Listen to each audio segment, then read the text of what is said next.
And we are live. This is incredibly exciting.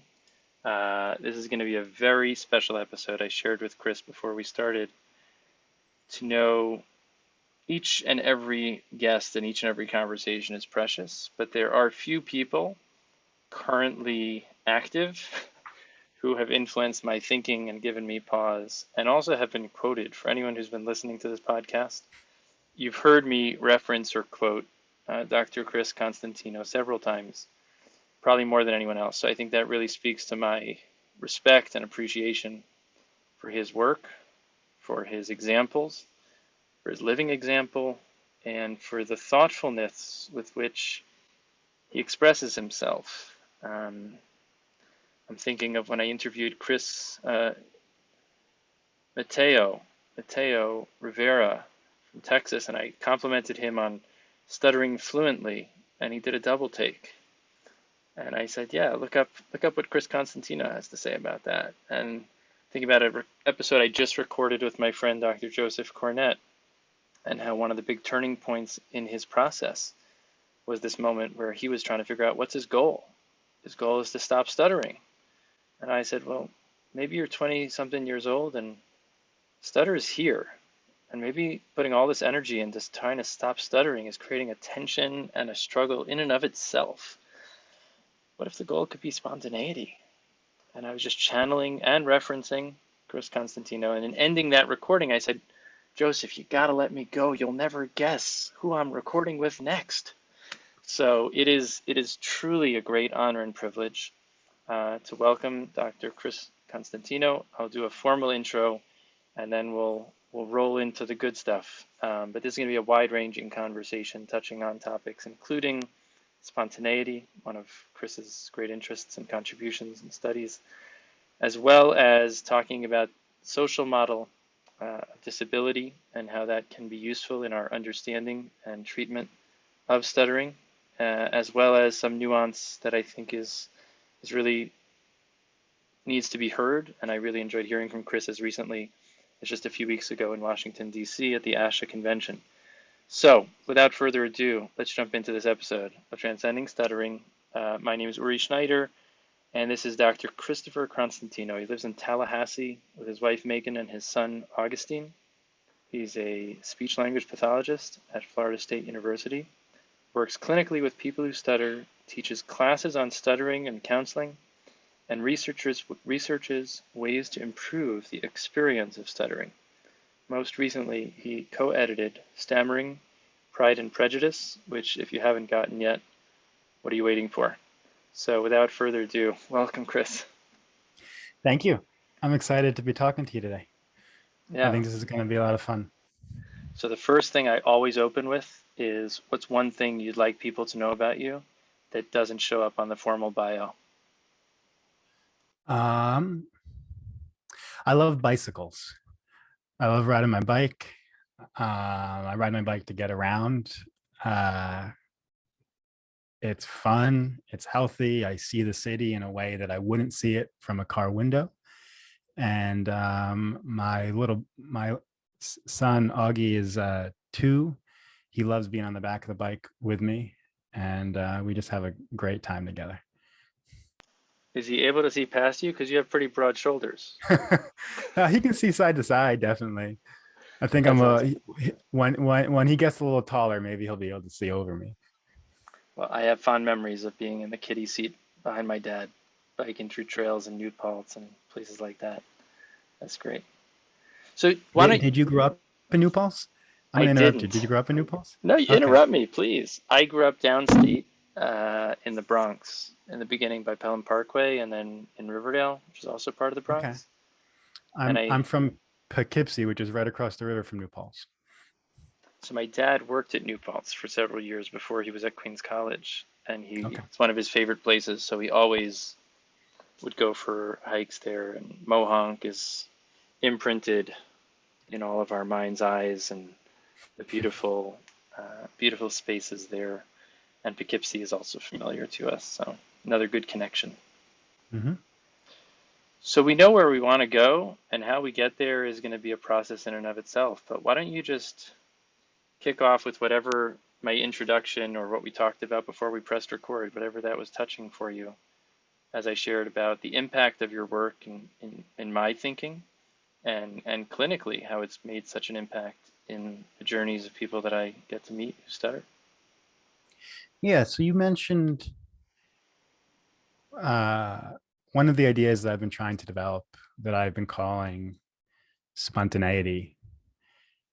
And so for listeners who are unfamiliar with that concept, um, the way I've been thinking about stuttering over the years, thinking about my own stuttering, I'm a person who stutters, thinking about my clients stuttering is, and this isn't a new observation. I think lots of people have had this observation that I mean, from the earliest speech language pathologists like Wendell Johnson back in the 30s and 40s, up through Van Riper and Joseph Sheehan, is that it seems like the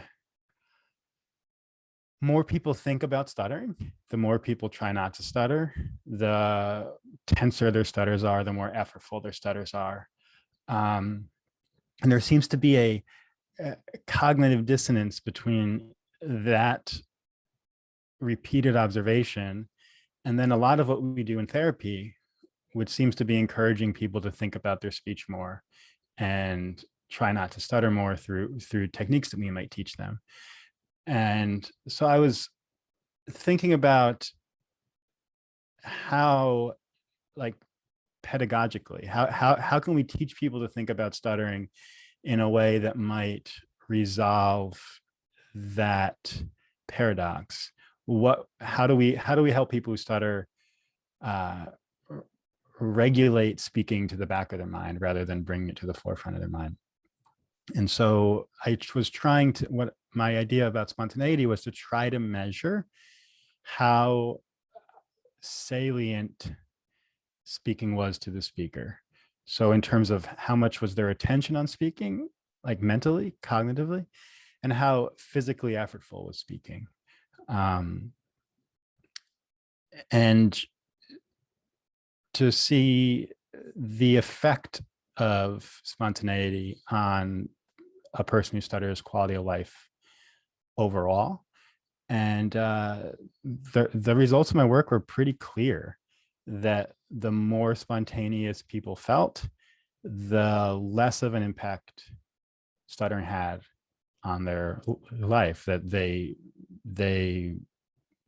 as measured by the OASIS, the overall assessment of the speaker's experience of stuttering, small changes in spontaneity contributed to big changes on the OASIS. So it was pretty clear that there was something here. So I'll stop there, and maybe we can delve into some of the details about that. Yeah, so maybe just bringing us to that moment and your training. I think your doctorate was with Walt Manning, is that right? Mm-hmm. So I think a Yep. lot of people, including myself, that was the textbook of choice that my father used. And a lot of people have benefited from Walt's contributions in that textbook. What can you tell us about your training and studies under Walt and how that brought you to kind of the way you, what influence did it have on you, both in terms of the directions you took and some of the turns you might have taken? Yeah. So Walt was a lot of fun to work with. I would say as a mentor, he was pretty non-directive. He sort of just encouraged me to flow where I would and just tried to support me wherever I ended up finding myself. But I think what attracted me to working with Walt is he had some really, one is if you look at his really interesting work, a lot of it is with prior PhD students. And so he seems to have this ability to nurture the creativity of others. And so I wanted some of that nurturing. But he also, as Walt was also is still a person who stutters, um, I think he had a very deep understanding of some of the issues with agency and autonomy that affect stuttering. So how much do people who stutter feel like they're in charge of the choices that they're making, right? How trapped do they feel by their stuttering, and how can they regain some of the ability to make the choices that they want to make, whether that's like big picture choices, like what you want to be for your career, can you speak to the people you want to speak to, or whether that's small level choices like can you say the sound of the words you want to say without avoiding it. These are all choices that stuttering might affect. And that was a interest of Walt's for decades, is trying to measure that. And so this idea that much of the stuttering experience really has little to do with this fluency, but much to do with how the individual is coping and the decisions they're making under the surface, and that those decisions can play a huge role in their quality of life. And so I think something I was really trying to tease apart as I was thinking about spontaneity was I had done my pre-dissertation work looking at people who pass as fluent. So people who are able to hide their stuttering to such an extent that most other people don't know that they stutter, right? That they sort of go through life presenting as a fluent speaker. And these participants had very fluent speech, right? From the listener's perspective, right? Their speech sounded fluent. But if you look in the literature about any definition of fluency, it has to do with the ease with which that speech is produced as well, right? So these speakers sounded fluent, but they clearly weren't fluent, right? That they were doing a lot of stuff under the surface to hide their stuttering. They were avoiding moments of stuttering. They were doing things that typically fluent speakers do not do. And so while their speech may have sounded fluent, it wasn't experienced as fluent by them. And that was clear in the interviews, but it's also clear like definitionally, right? That if they're having to do that stuff, they're not by definition fluent speakers. And it struck me that that's also a similar experience to somebody who might be speaking fluently using fluency shaping techniques, right? That although they're not stuttering, they're not producing just fluencies, right? There's not discrete moments of disfluency. Their speech overall, while it might sound fluent, is still not experienced as fluent because it's still requiring that additional level of effort and attention that typically fluent speakers do not experience, right? And this isn't a criticism of fluency shaping. It's just an observation that as long as the speaker is thinking about speaking and using effort to speak, they're not actually speaking fluently. And so I wanted a way to think about stuttering and speaking that would distinguish those nuanced experiences, right? That would be able to quantitatively recognize that fluency shaped speech, the speech of somebody passing as fluent, is different from the speech of a typical fluent of a typically fluent speaker.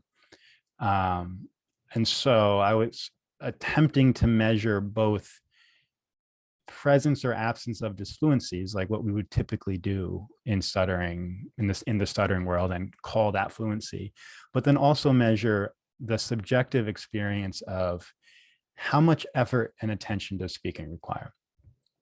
And so you have this sort of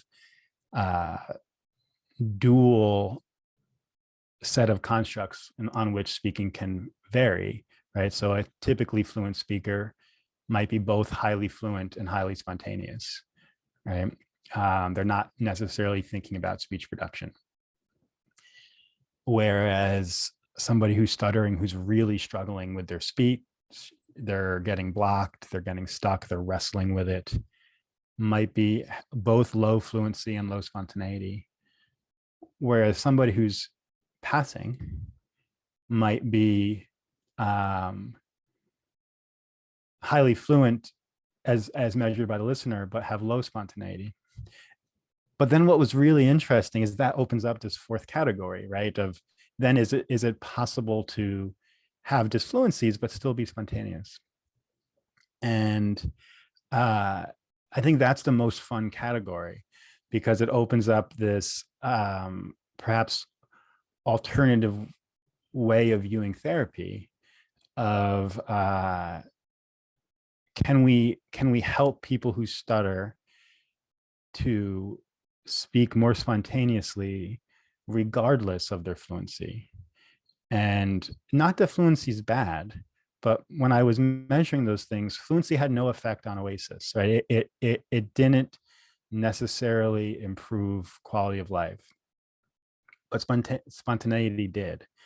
And so I think the long-term, it behooves both therapists and people who stutter to think about the long-term goal of therapy as an increase in spontaneity.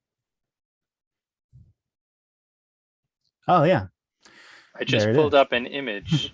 So Chris, maybe it might help people who are listening to that visualize it, because I found this visual incredibly helpful. So do you want to just walk through those two images that we're looking at here? Yeah, so this is a image from a study I published last year. The reference is below the images, Constantino et al. 2020. And I think we can link to that in the show notes. So Absolutely. on the left-hand side, well, first let me orient you to the two coordinate systems. So I was just describing these two experiences of speaking, right? The presence or absence of disfluency, and then degree of attention and effort on speaking. And so you can see that I have disfluency and fluency mapped on the x-axis. Thank you. And spontaneity and effortfulness mapped on the y-axis. And then I that always dreamed of being your TA. This is my opportunity. you're doing a beautiful job. And then you see that produces these four categories, right? The spontaneous fluency, which might be the typical experience of a typical speaker. Effortful disfluency, which might be the effortful disfluency. Yeah, which might be the experience of a person who stutters, who's very much struggling with their speech. Effortful fluency, which might be the experience of somebody using fluency shaping strategies or passing as fluent. And then spontaneous disfluency, which would be somebody who has moments of stuttering, but they're not requiring much attention. They're not requiring much effort. They might not even be accompanied by that feeling of losing control that we always talk about in stuttering therapy. And for those of you who don't always talk about that, what I mean by that is that feeling of being stuck and unable to proceed forward in speech, that is what we who stutter wrestle with, right? That when we're stuttering and we are trying to unstuck ourselves, that feeling of not being in control of our mouth and lips and tongue. And so I think the next slide we can go to, what I have on the left here is, I think, how maybe not, they might not explicitly realize that they're doing this, but I think this is how many therapists conceive of the therapeutic process, right? That most people are walking into our therapy offices with speech that is effortfully disfluent, right? There's noticeable stuttering and they're struggling with it. They're having trouble regaining control of those moments. They're having trouble proceeding forward in speech. And a intuitive thing to do is to teach them how to produce fluency using some sort of strategy, whether that's prolonged speech or slower speech or easy onsets, we have pretty effective ways of making people fairly fluent fairly quickly. And so that would move them from the number one to the number two, where they go from effortful disfluency to effortful fluency. And I think the hope from there is that then through practice and maybe some neuroplasticity, that over time, that effortful fluency will turn to spontaneous fluency, number three. And I think that's reasonable, but it's the support from the literature is lacking. That these strategies are, I think, very good at producing effortful fluency, but poor at producing spontaneous fluency.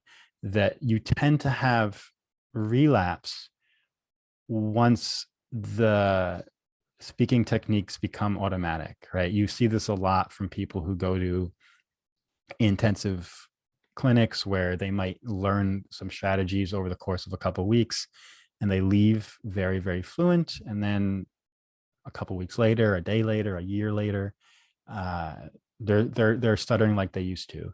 And these, even when they interview people who are still using the techniques years later, and they might continue to sound very fluent, but they will say, I still think about my speech all the time. Like I have to think about my speech all the time to produce this fluency. So I'm not suggesting this is bad, right? This isn't a ethical argument or a moral argument. I'm just asking that we be honest that we may be leaving a lot of our clients in the effortful fluency phase.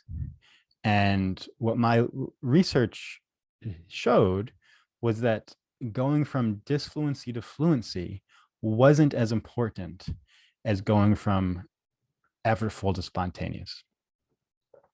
And so if we leave our clients in effortful fluency, we've changed how their speech sounds, right? It no longer sounds different to the listener, but we haven't changed how speech feels so much because it still feels effortful and attention demanding, maybe in a different way than stuttering felt, right? And the client might prefer that way to the old way, but it's still not spontaneous. There's a deception of liberation and a inattention of perhaps what tax or what price is being paid for that external fluency. I think that's how I've heard you Yeah, reflect. yeah.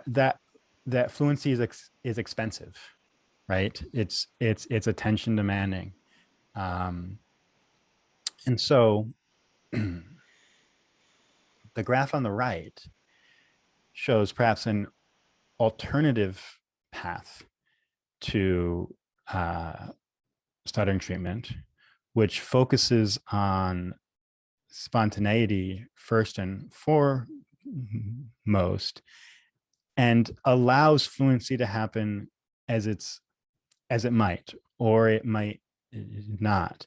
And I think our literature on people who stutter's ability to stutter easier, shorter, with less effort. I'm thinking about a lot of the stuttering modification literature, Van Riper's work, Sheehan's work, is pretty clear that stuttering modification is possible. And if the literature looking at people who claim to have successfully managed their stuttering, I'm thinking specifically of a study by Laura Plexico, where she interviewed I think 5 people who stutter, who've become very fluent over the years, and like, how did you manage that? What were you doing? And the stories are remarkably similar, right? That people were reducing their reactions to stuttering, reacting less and less, giving less and less attention to their stuttering, and that as their stuttering got shorter and shorter, some of them became highly fluent. Walt, my mentor, is an example of that. I think I'm perhaps an example of that also, but not everybody does. Some people continue to stutter just as much as they used to. They're just shorter, easier, more pleasant stutters, right? And they see that as a wonderful outcome, right? That they don't want their old stuttering. And so this idea that if we can decrease the amount of attention and effort that speaking takes, we've already done the important change. Some people, for reasons we don't yet understand, might then continue to get more and more fluent over time. But that's less important. Moving from 2 to 3 is less important than moving from 1 to 2. I think it's so important. I'm so grateful that you're able to walk us through that, because I think that image is a very poignant way to have that conversation. And without the visual, it's hard to really conceptualize it. But the point is, we've been so focused on, and we don't have to dive into all the different nuance and all the great research that's being done on where is the locus of stuttering, and is it in the moment of the physical tension, or is it in the anticipation of the speaker anticipating it, and is it even just limited to a moment of being verbal and vocal, or is it also, impacting all those other moments of choices of what I choose to show up for, or what I choose to run away from or substitute other folks in. But just the concept of, if we stop and think, well, what's stuttering? What's the impact? And what are we looking to help people with? And if we just start to see this, it becomes a very practical, to me, very practical and salient way to recognize at least the value of this conversation, of not just looking at the plane of the axis of disfluency to fluency, but also the axis of effort to spontaneity, or perhaps effort to effortless, and to just kind of be able to go with the flow. And as Chris is saying, and stop me if I'm saying something that you wouldn't say or you want to add to, but the value of fluency is certainly not an absolute. And while it can be something that someone can absolutely have the right to work on, to shoot for, to wish for, and to want, it's important that we not set up this absolute expectation that that's the be-all and end-all at all costs. Because at some point at the beginning of the journey, young kids, teens, adults can reasonably say that that's what they want. But it's important for those of us with some perspective that serve as a guide to recognize, well, is it the be-all and end-all? Because what about effortless and effortfulness? And what price and cost are you ready to pay?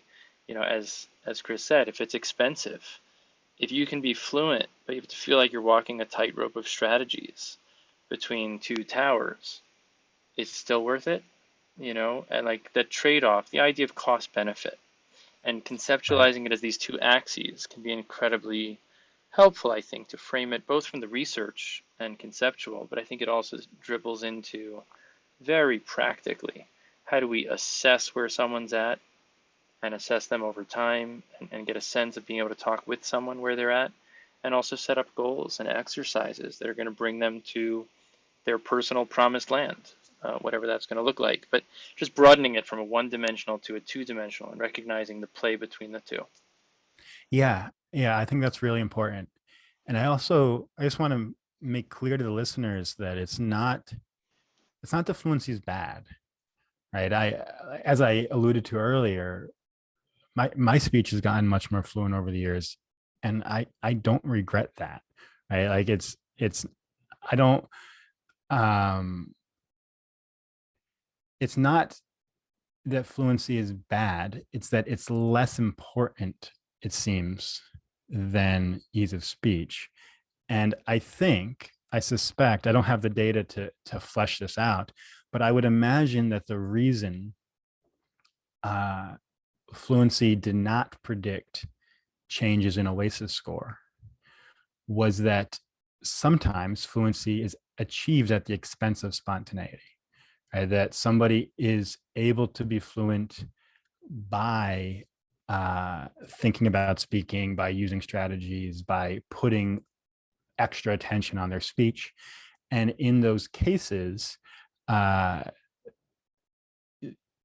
stuttering is still impacting them very much, right? And so it's not so much the fluency is bad, it's fluency achieved at the expense of spontaneity that seems to lessen the effectiveness of our therapies. And so I think there's that point, but there's also the point that I don't know that all people who stutter can become fluent. Right? I think there's very little data to suggest that they can. And so there's an issue of realistic goals for people. Clearly, some people who stutter get more fluent, but it doesn't seem like everybody does. And we don't quite understand why, if that's different genetic loading, different personality types, different, we don't know the factors that influence that. But it does seem that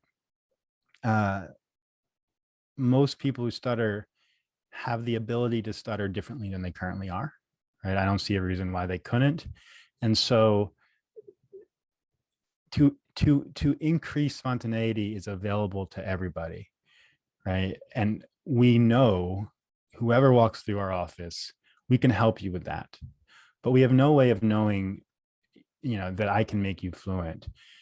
And so because that seems to be the less important of the two anyway, I think it makes sense to focus on what we can change and then let fluency do what it does. Amazing.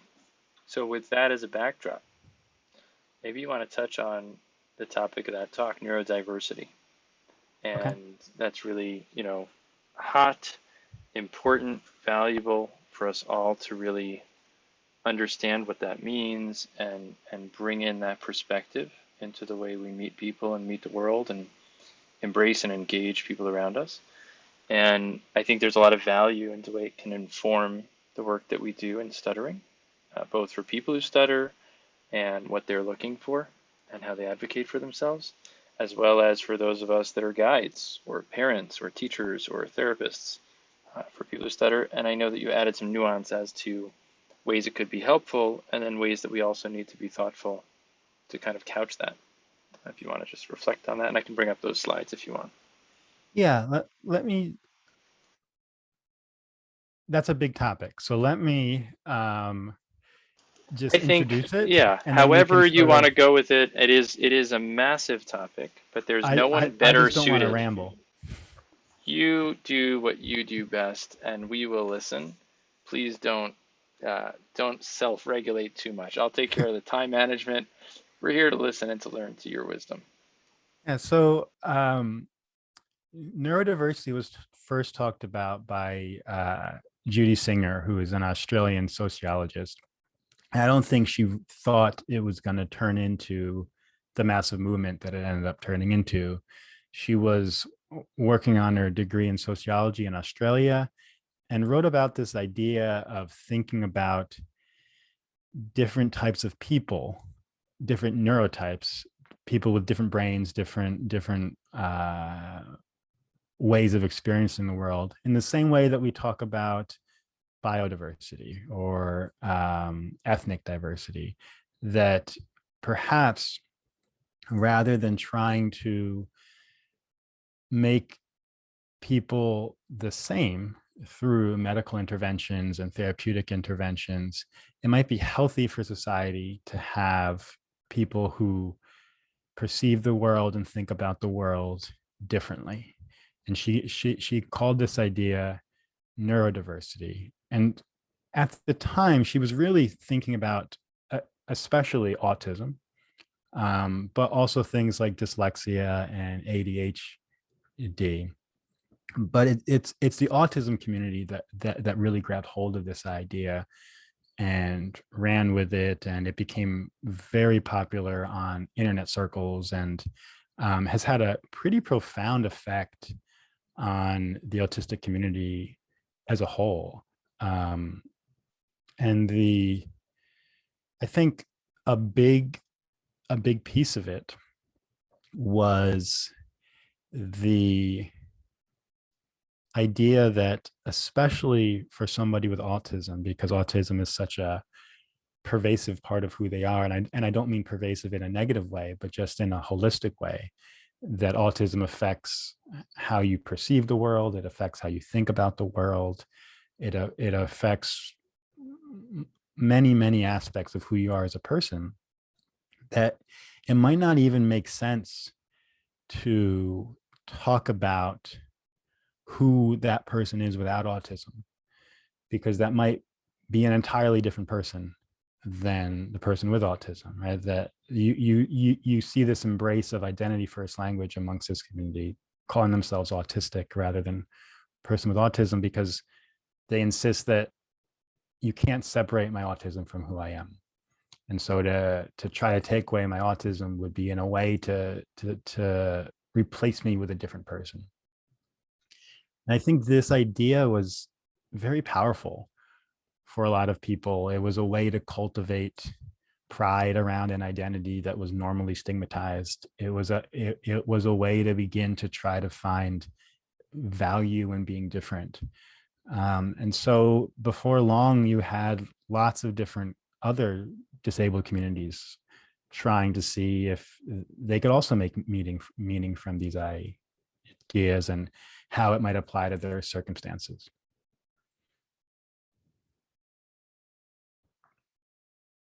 And so, with regards to that and how it informs stuttering community, thinking about neurodiversity, and so looking at stuttering as just another accent or another cadence or another, if we look at a spectrum of different ways and cadence of speaking. So if we plug stuttering into a neurodiversity model, we'd kind of think of stuttering as just another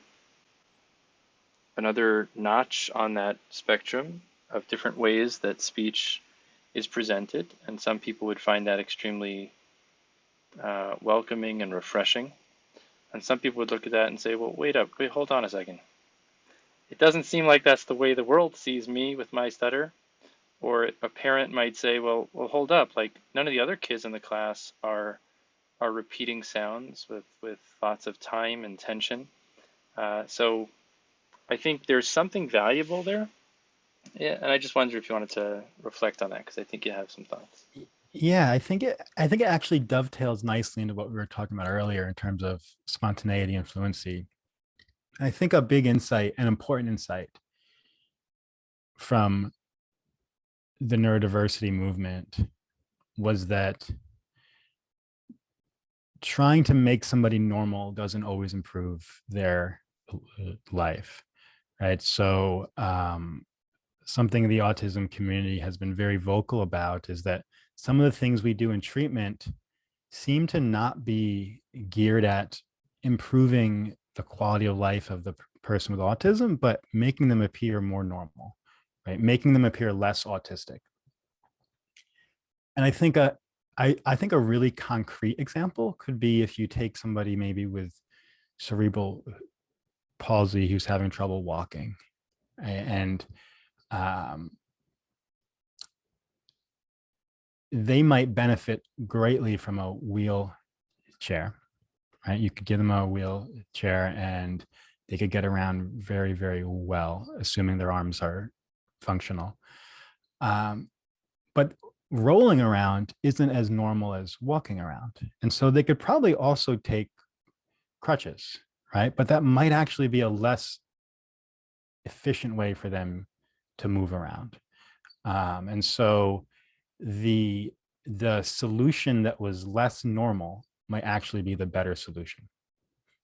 And so I think in terms of autism, autistic authors have written about how, why do I need to make eye contact with people? I just don't like making eye contact, and like I can do it because my therapist have been trying to get me to, but I don't understand why I need to do this normal thing that everybody else does just to make my listener more comfortable if it makes me uncomfortable. Why am I sacrificing my comfort for the comfort of the other?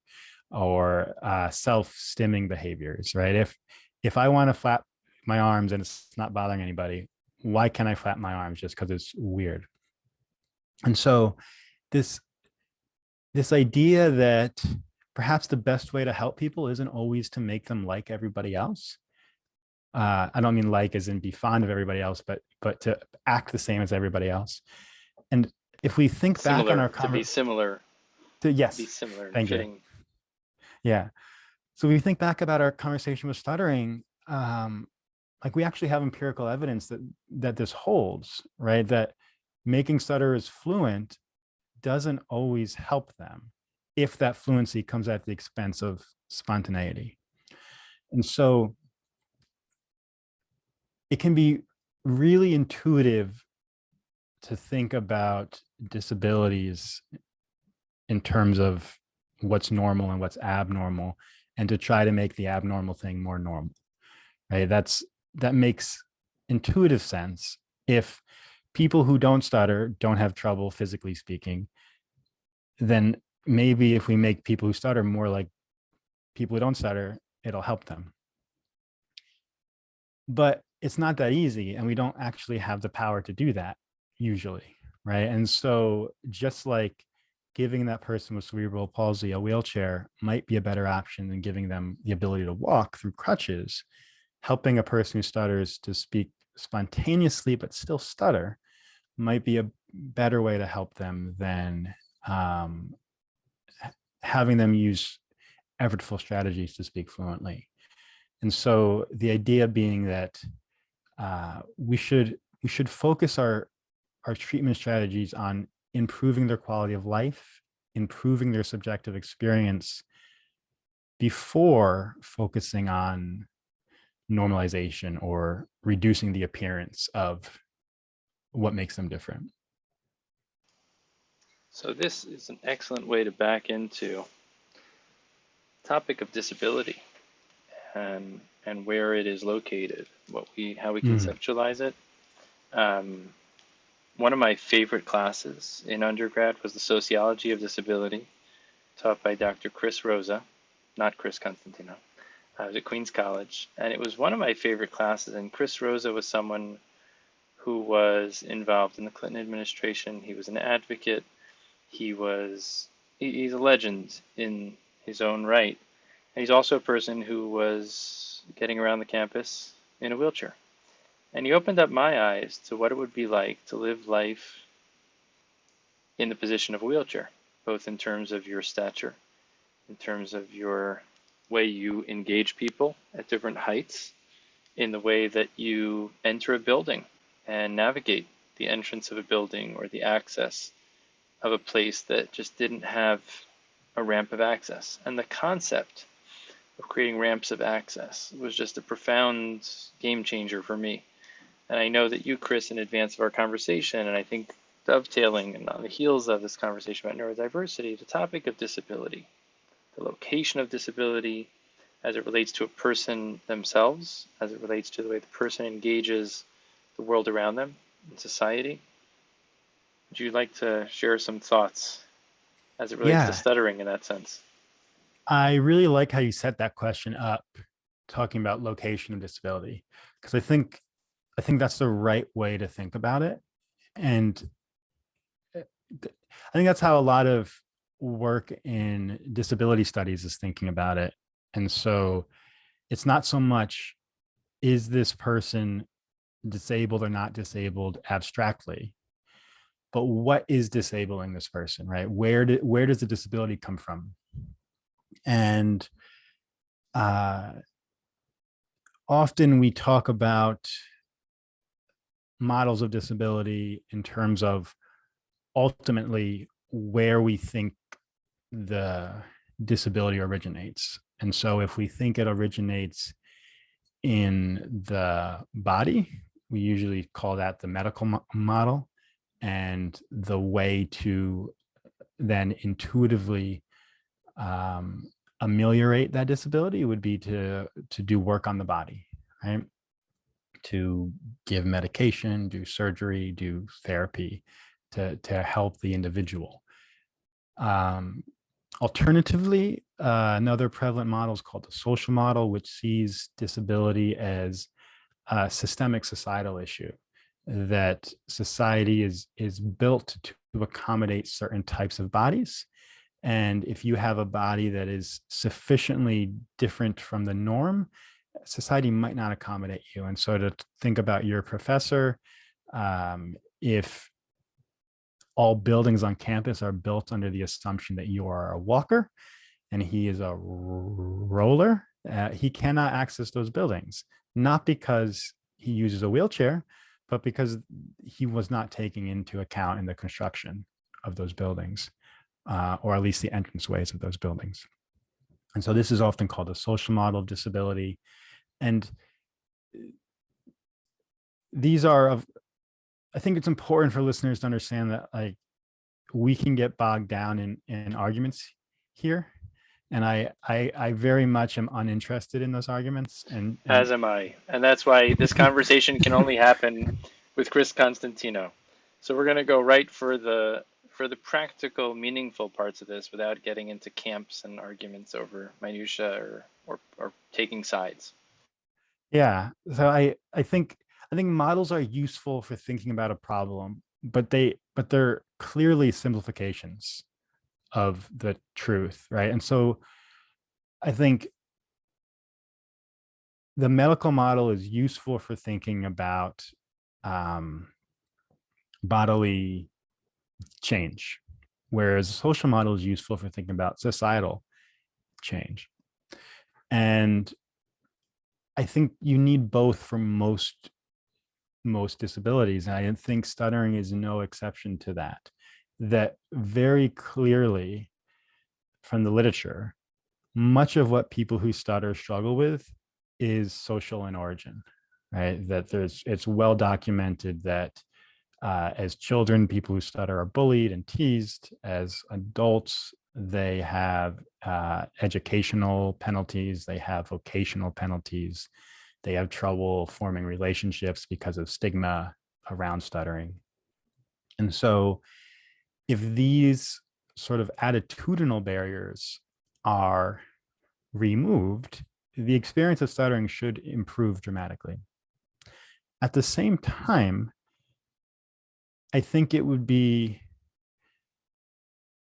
naive to suggest that if society understood stuttering completely, all people who stutter would be completely happy stuttering. And I think I say that because I remember how I used to stutter, and I remember how hard it was to speak, regardless of who I was talking to. Whether I was talking to my grandmother, who loved me very much and was not bullying me, or whether I was at the National Stuttering Association talking to other people who stutter and I was experiencing no stigma, speaking was still very, very hard. And I would say that disability can be multifaceted, right? It can be located both in society and in the individual. And so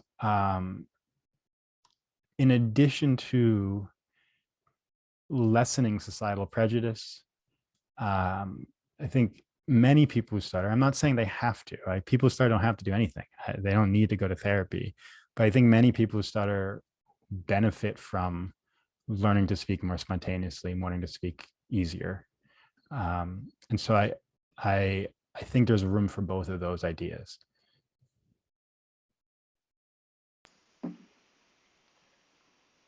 What would you say about stuttering gain, fluency costs, reasons to stutter, the benefit of meeting a school-age kid? I think I asked you this at the ASHA conference. It's easier in some ways when I'm engaging an adult who's been through the ringer, frankly, who's been through all sorts of experiences, some more meaningful and useful, some left bruises, and there's a lot of resentment towards the people that delivered those experiences, or the experiences themselves, or family members, or peers who said something, peers who didn't say something, teachers who were oblivious, teachers who were too much attending. people have all sorts of experience. When you have an adult, you can get in there and you can kind of reframe and revisit and kind of engage them where they're at and provide all the context and options in the world and see where they want to go. I think it's a little trickier, given all the knowledge and understanding that we now have. How does a therapist engage that young school-age kid to create options and choices without pushing too hard in one direction or the other? I was wondering if you had any thoughts on that, because I think we know one thing is clear. It's not fluency or bust, right? Right. And so I think a lot of therapists, more therapists, not enough, but spread the word. It's not all about fluency. At the same time, a lot of people are then left with like, well, then what?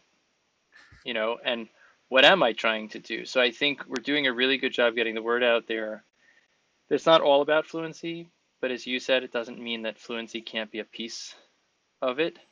It's just important that the effortlessness, spontaneity is a piece of the equation. So what thoughts do you have about, how do we meet that school-age kid who stutters in a way that's wholesome and allows them to find their way? Yeah. So I think you're right that by the time, like, if you have an adult client, usually for better or for worse, they've tried fluency, right? And they've done the techniques and it hasn't worked out for them. They want to try something different, or they were thinking about maybe trying that again, but are easy to are open to trying other strategies just because they've had experiences in that end that just didn't pan out for them. Depending on the age of the child, it might not be much different. I know with parents, the parents of children, that oftentimes there's a sense of guilt that my child is still struggling to speak. They've been in therapy from a young age. I've tried to do all the things the therapist told me to do, and they're still stuttering. And maybe we just didn't practice enough. Maybe we just didn't do this or that enough. And when I started my career as a therapist, I was really worried about taking sort of a stuttering positive position with the parents of children. I thought they would be, they would insist on fluency and say, I need this to be fixed. My child's really suffering. But what I have found, something that happens more frequently, is the mother or the father is relieved that it's not their fault that their kid is still stuttering. And stuttering does not represent failure on their part as a parent. And that doesn't mean their child is doomed to be miserable, right? That they can speak how they speak and be happy and successful. And so I guess I think reframing the goals, even for some kids have gone through the whole fluency thing and it not worked out and they're willing to try something different. I haven't met any like young school age children who have the metacognitive skills to use fluency shaping all the time. I've met many that can do it in the therapy room and will be 100% fluent, but then you take them out of the door to bring them back to class and it's like they weren't even in therapy, right? It's like, what did we just do for the past hour? And those metacognitive skills are not there for them yet, right? That's hard. That's an adult level skill. And so I think the idea that what we're going to work on is trying to stutter as openly and easily and joyfully as we can. And we're going to think about what we're doing when we stutter. And are we preventing our stuttering in any way? Are we trying to hide our stuttering? Are we actually making it harder than it has to be? And let's try to figure out how we can let ourselves stutter as much as possible. That's often welcome. It's like, oh, I can stop fighting this. I don't have to, I don't have to speak a certain way. I just have to learn to let myself speak how I do.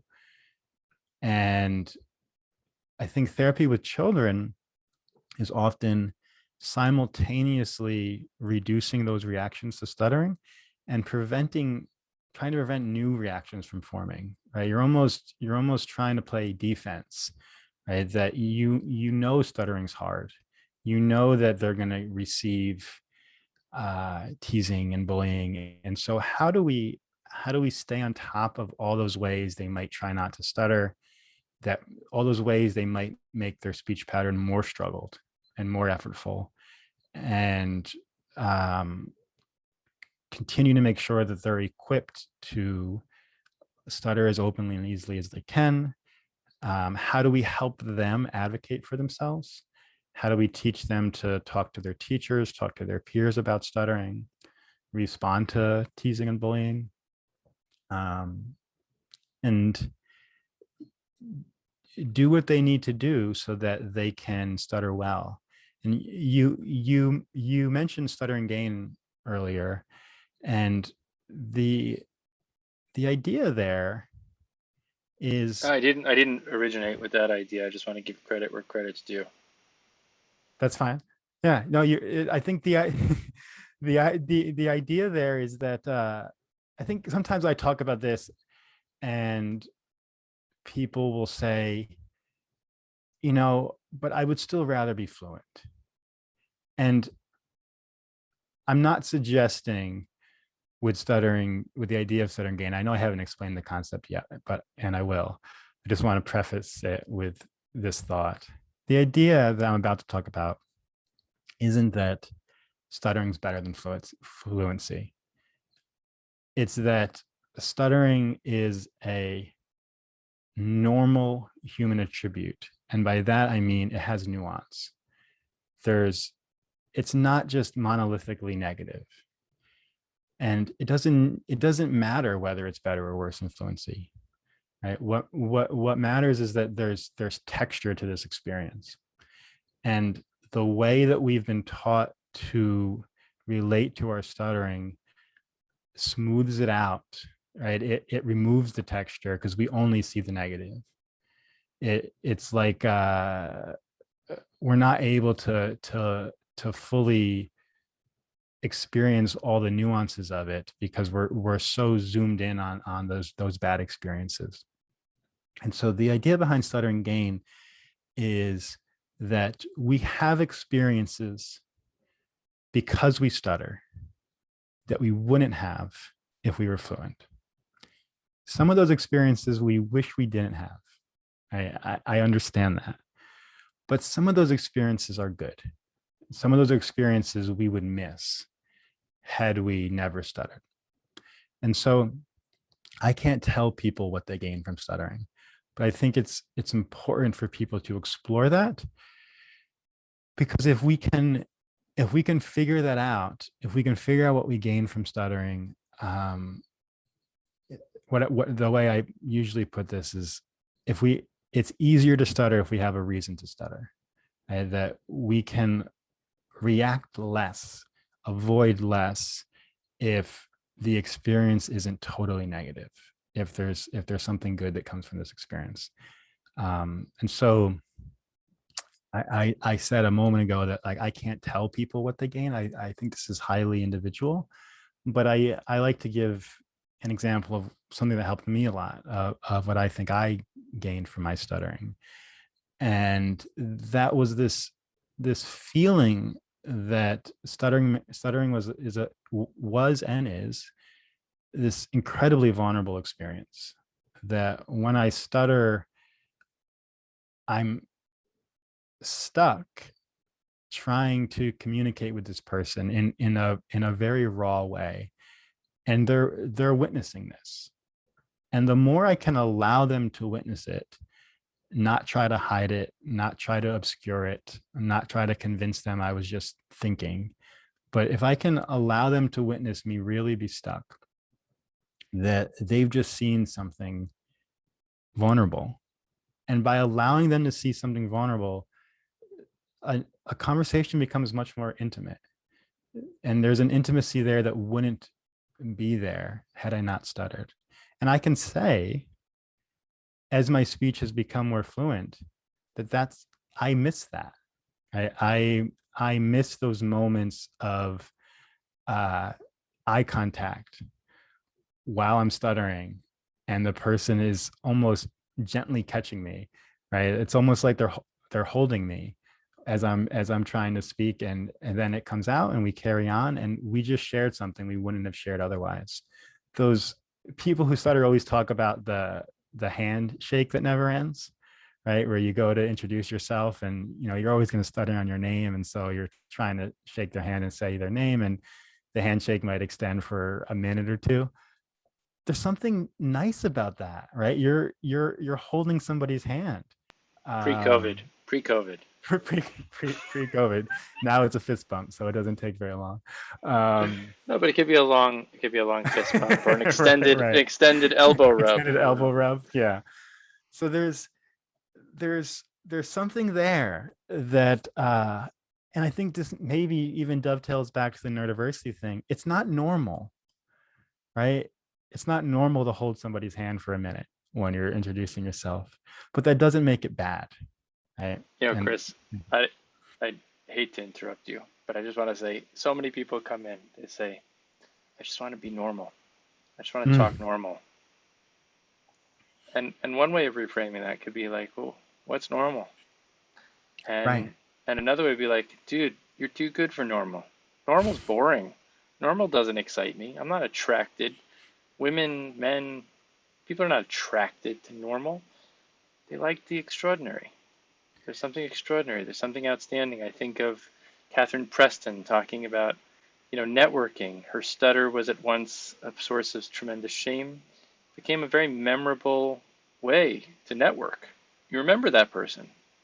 And if they showcased it with creating these intimate moments and creating a very open, vulnerable moment that was rich and not filled with unease, could you get personal and share with us, as a 20-year-old guy, and maybe compared to today, something that you would have wished you didn't have to deal with, something that was uncomfortable with stuttering, and then something that was a gain? Because like today, obviously, Dr. Chris Constantino and Dr. Walt Manning, I find it really interesting looking at the longitudinal picture of how we evolve. Is there something you can think back to, some touch point, and maybe even share that with us, if that's not too personal or too much? Yeah. Something that was difficult, something that was an annoyance, that was cumbersome. My stuttering was very difficult. There's a lot I could talk about, but I think, like, bird's eye view, my experience of speaking was like I was going into battle all the time. I was never I never passed as fluent. My stuttering was very much present all the time and very struggled. And so my I think it affected my attitude a lot. I think I was just uh not open to experience, not open to intimacy, because it was like I had shields up. I was expecting to be battered all the time, and I had this sort of I just have to keep my head down and keep moving, you know, not really like a woe is me attitude, but more like if I don't toughen up, I'm not going to get through this. Right. That it's just, I have to keep my skin as thick and hard as I possibly can. And I think it prevented me from forming relationships with those around me, because it's like I was consumed with myself. I was consumed with just surviving, and was unable to accommodate others in a way that would that would have been attractive to them, right? I don't know that I was able to form some of the friendships I would have liked. Not that I didn't have friends, I wasn't lonely, but I was sort of, I was really rough around the edges. Well, to honor the time, I just want to thank you for this broad-ranging, wide-ranging conversation, a spontaneous conversation. It was delightful. There are comments coming in from around the world. And so a lot of people have enjoyed this conversation live. Check it out on the podcast, Transcending Stuttering. It'll come out soon. And look forward to another round. I like to finish with one question always, and Okay. that is one word of wisdom, either thinking of what you could say to your younger self, that 12-year-old Chris, what you wish he would have heard, or you could say to him knowing what you know now. Maybe that would be a powerful message. Or a message for the world. If you want to go less personal, you could just kind of say like what you wish the world would take away and be considerate of as we leave this conversation. Yeah, I'm trying to I know the thought I'm trying to convey to young Chris.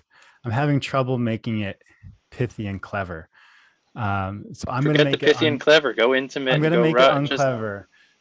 Uh, I think something that I didn't realize that I had any control over how I was stuttering. Right. I thought that when I stuttered, all these things happen. I look at the ceiling, I clench my fists, I spit, I get blocked up, I do all these things. And like in my head, that was just part of stuttering. Right. That was just my cross to bear. And I'll just go out and do that. And it is what it is. But the idea that nothing or very few things about what happens when I stuttered were necessary, right? That they were things I were doing, things I was struggling. They were just ways I was struggling, right? And that like there's no reason I couldn't make eye contact. There's no reason I had to push so hard. There was no reason other than habit, other than force of habit, that actually uh, most of the things I was doing were because I didn't value my speech and I was trying to speak. I was trying to speak like everybody else. And as a person who stutters, that was impossible. And so, what I would tell my younger self is um, speak in a way that values your stuttering. Speak in a way where you're not holding yourself up to other people's standards, that you're stutter in a way, stutter how you would stutter if you liked it.